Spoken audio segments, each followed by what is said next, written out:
Welcome, AP Computer Science A students. This is Mr. Vargas, and I'm here to review our fourth practice free response question. So this question is called HorseBarn, and much like I did with the previous review videos, I have the rubric here, and I will be referring to the rubric as I work my way through this question, just to give you guys an idea of how scoring works. So HorseBarn. First thing is you have a horse class. Again, it says interface here, but you can ignore that. Interfaces will not be on the exam. If this question was on the exam now, they would just change this to class. The only thing you really need to know about horses is that they have get name and get weight, and that's all you really need to know. And they return a string and an int. All of your work actually occurs in another class called HorseBarn.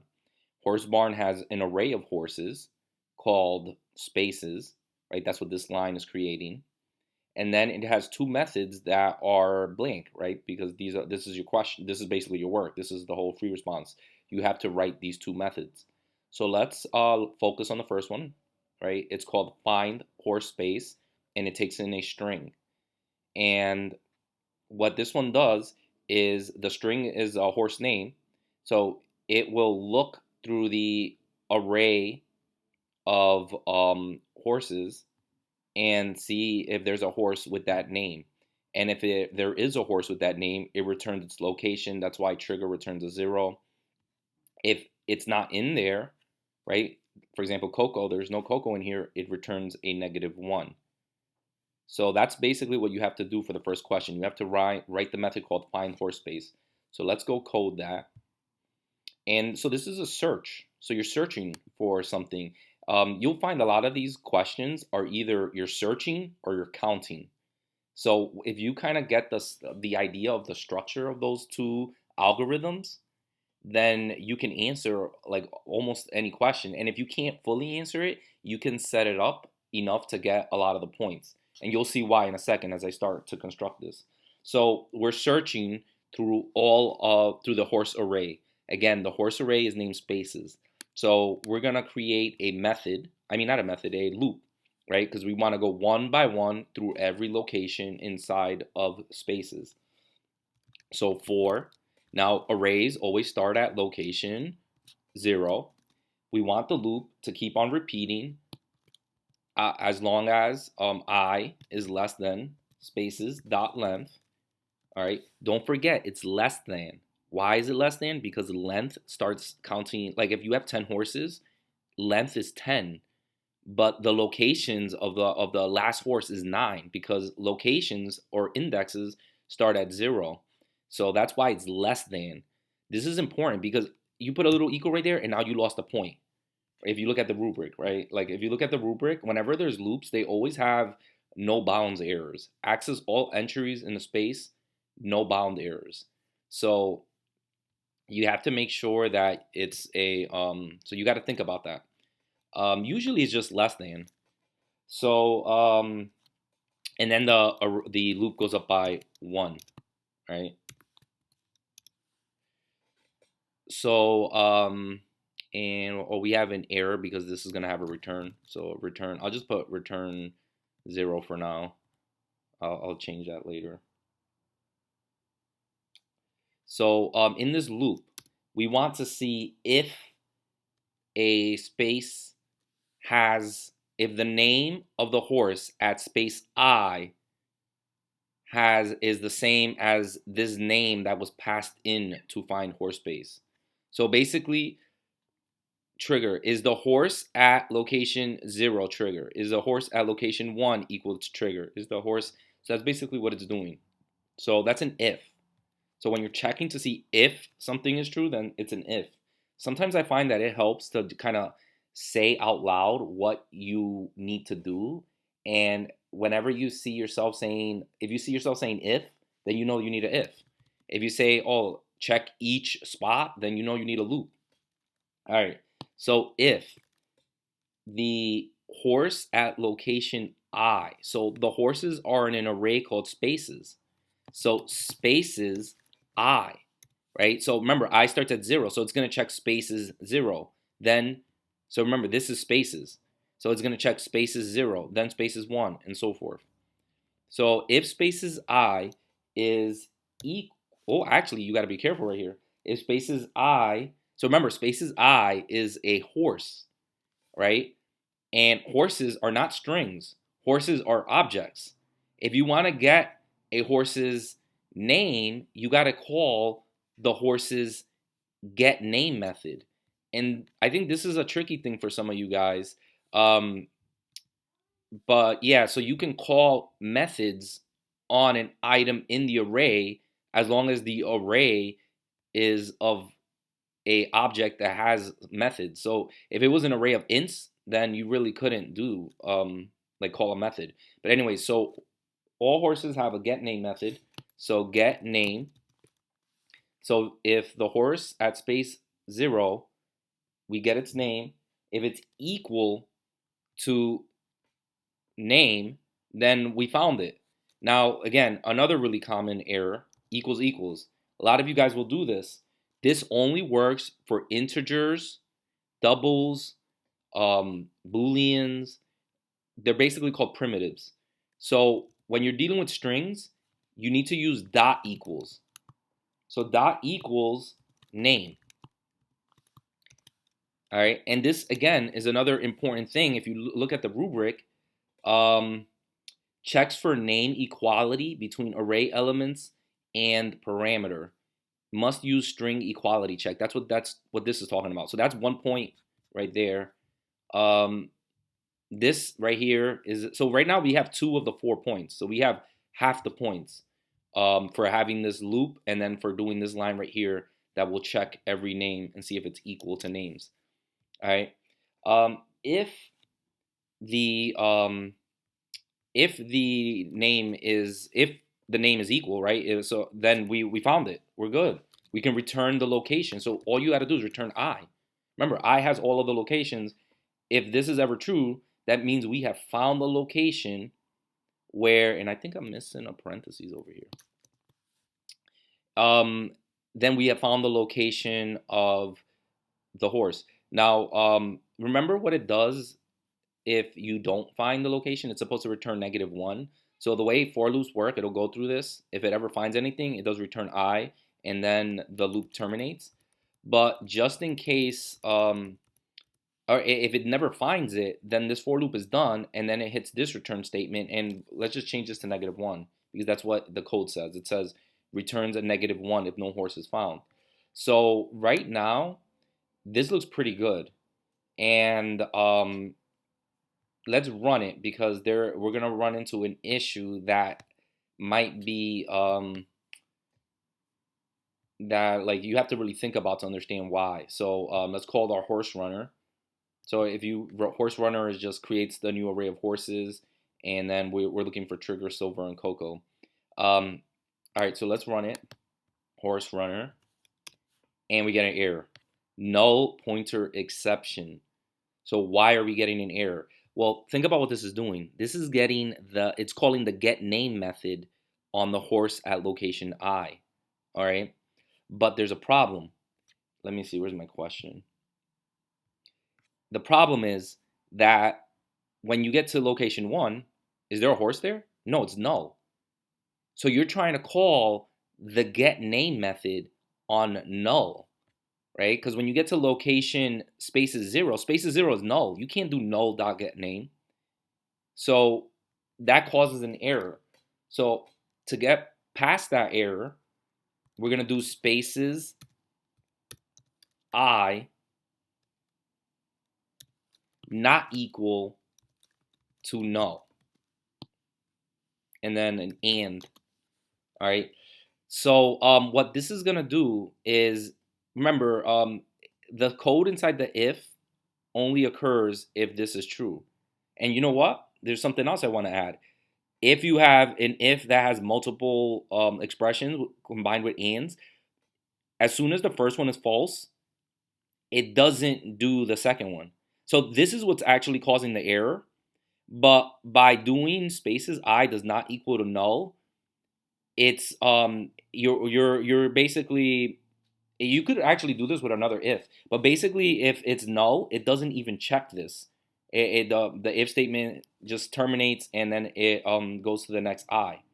So that's another important thing to realize, is that this check occurs first, and as long as this is true, as long as the space is not null, then it will check this. Okay, and again, you could do that with two nested if statements as well, but this is less code. All right, so let's test it now, and hopefully we don't get an error and it actually runs. And if you look up here, 0, 2, -1, if you look at the question, oh, if you look at the, where is my question? Right here. You'll see that 0, 2, -1, that's what we wanted. So that is the first part of the free response. If you look at the scoring, you get a point for returning the correct index. So for returning I, if you find it, and -1 if you don't find it, you get a point for that. You get a point for using the equals. You get a point for making this for loop correctly, and then you get a point for checking to see if the space is null before you actually try to call the a get name method on that space, checking to make sure that it's not null. All right, so that's A. Now let's talk about B, consolidate. So in this method, you have our array, and what you basically want to do is you want to move all of the horses to the front of the array, and by doing that, all of the nulls will be pushed to the back. So there are a lot of different ways to do this question. The official solution has 3 different methods. I'm going to do the one that just came to me most naturally. But again, you might want to check out those other solutions. So the way I did it is I created a temporary array, and I went through this array, and whenever I found the horse, I just put it at the front of I just put it at the next spot in that temporary array. And then at the end, I set the spaces array. I basically overwrote this one with my temporary one that I've been constructing this whole time. So first thing I'm going to do is I'm going to create that temporary array that I told you about. So again, it was an array of horses. So horse, bracket, I'm going to call it temp, equals new horse. So this is how you write an array. Now, here's an important thing about arrays, right? One of the differences between arrays and array lists is that arrays need to know the size right from the get-go. Array lists can change their size. So what should be the size of my temporary array? Well, remember, I'm going to overwrite this one eventually with my temporary one. So my temporary one should be the same size as the original one. So the original array is called spaces. So my temporary array should be size spaces dot length. All right, so we have our temporary array. Now I'm gonna create another variable, and this variable is gonna help me keep track of where I am in the temporary array. So I'm gonna call this J.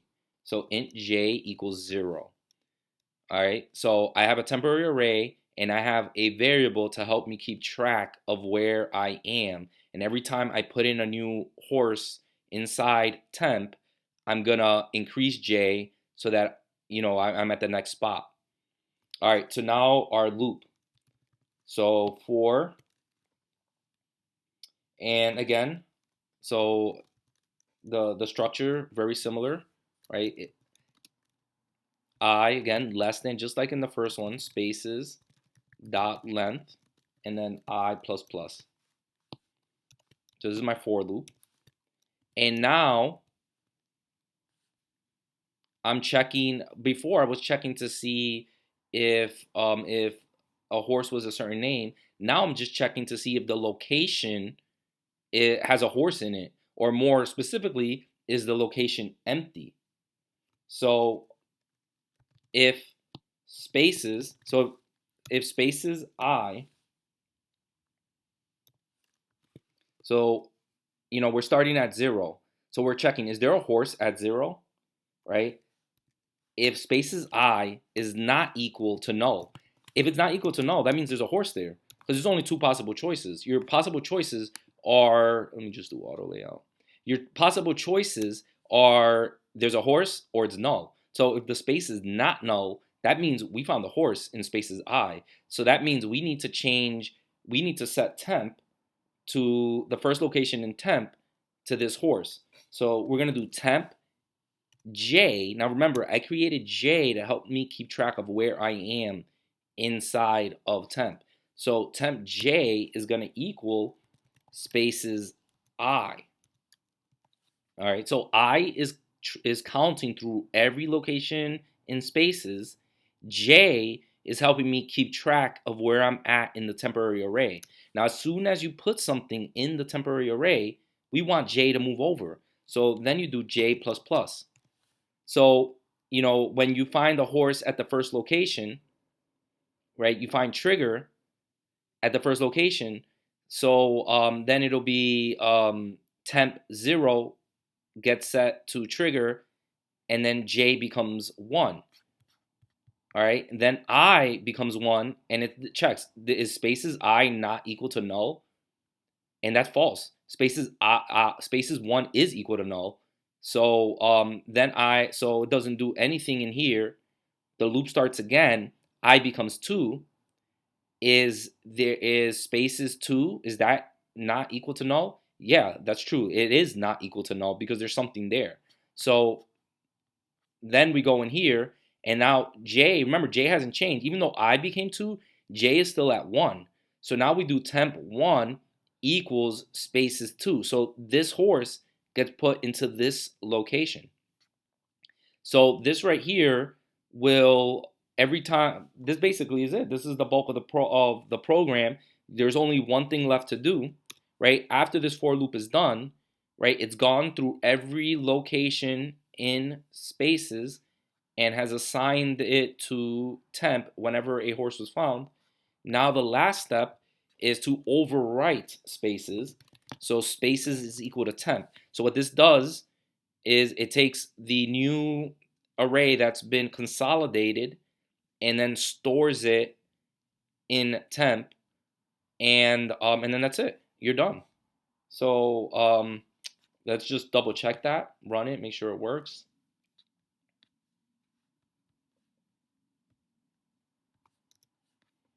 And see over here we got these nulls, and then over here we have the horses sorted and the nulls at the end. So that does work. Let's look at the scoring real quick. So you get a point for accessing all entries in the array. Let me bring my code up so we can like compare them side by side. All right. So you get a point for accessing all the entries, no bounds errors. That's basically the loop. You get a point for treating nulls, identifies and provides different treatment of nulls and non-nulls. So basically that's this if right here, right? If it's not a null, it gets treated this way. If it is a null, then just nothing, it doesn't do anything to it. So basically if you have an if with where you're checking for null, that's number 2. Assigns elements in array to a smaller index. That's basically this line of code right here. But what they basically mean is like, you know, after you get past the first one, all of these horses, their index is larger than the index you eventually set it to. It's worded kind of weird, but that's basically what they mean. On exit, the number, integrity, and order of the non-null elements in the spaces is preserved, and the number of null elements preserved. That basically means you did not mess up the data. Like even if you didn't sort it correctly, are all the horses still in spaces, and all of the nulls, is there still the same amount of nulls? So so that's what that is. And then on exit, all non-null this basically did it work. Are all non-null elements in the beginning, right? So so that's basically the scoring for this one. So that's it. This is HorseBarn. I hope that if you didn't understand it while working on it, hopefully you understand it a little bit better if they're watching this video. Thank you, and I will see you later. hopefully.